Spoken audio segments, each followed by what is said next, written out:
At Stark headquarters, a major shareholder demands to see Tony. The man is worried after Stark did not show up for the quarterly investors meeting.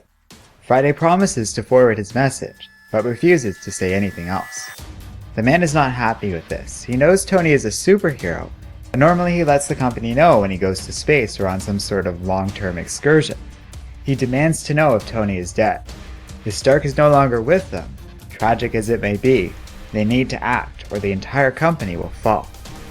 Friday again only states she will be sure to forward the message.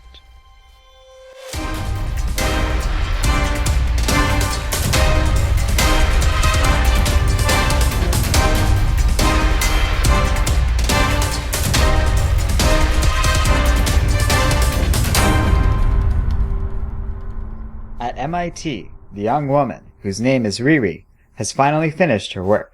Her friend is shocked that a 15-year-old, even a prodigy like Riri, could even do this, and is disturbed to learn that the teenager finished her project with materials stolen all over campus.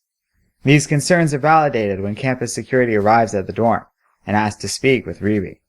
When she refuses to open the door, they enter. A university official asks just what this girl was thinking, saying her entire academic career is in jeopardy. It's okay though. She's pretty sure she's done with school anyway. In Osaka, James Rhodes returns to the club. He pushes his way past security and demands to speak with Yukio. He insists she tell him where Tony Stark is. She confesses that she thinks the man is dead, but Rhodey can't accept this. He calls in a SWAT team who begins shutting the entire club down. James gives Yukio one last chance to get out of spending a night in Japanese prison. Before she can answer, the two women who Rhodey faced earlier appear and begin attacking the police. While distracted by this, James is knocked down by a stranger, who escapes the scene with Yukio. Back at MIT, Dr. Pereira is working away in her lab. On the news, she hears Peter Parker promising that his company has joined the search for Stark. But she's hardly paying attention to this, as she is frustrated over her latest round of drug testing. Victor appears behind her, suggesting that it may be time for human testing. She ignores this and instead demands to know how he got into her secure lab. But bypassing MIT security is no more difficult a feat for Doom than it was for Tony. Victor asks if the good doctor has seen or heard from Stark in the 4 weeks since he has gone missing, and she confirms she hasn't. Though Doom refuses to say what he wants from Tony, only that he hasn't seen him either, he insists Pereira should begin human testing immediately. She has the cure to Alzheimer's in her grasp and must act. When the doctor admits she doesn't even know how to get the study past a review board, Doom points out that he knows people. All she has to do is say the word. In Osaka, the stranger who just helped Yukio approaches Rhodey. It was rough, but it looks like the world bought it.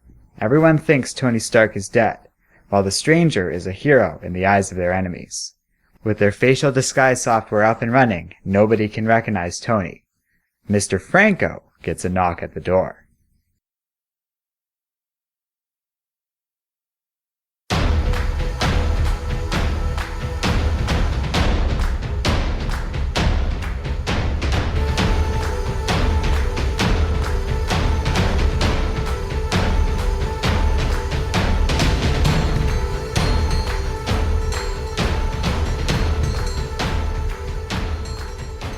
Hello and welcome to Comic Island. My name is Arden and this is my recap and review of Invincible Iron Man number 9. So yeah, this comic was pretty standard actually. The art remains on par with the other comics. It personally is not my favorite art style, but I've gotten used to it and do appreciate Deodato's work on this project. And Bendis' writing remains on point.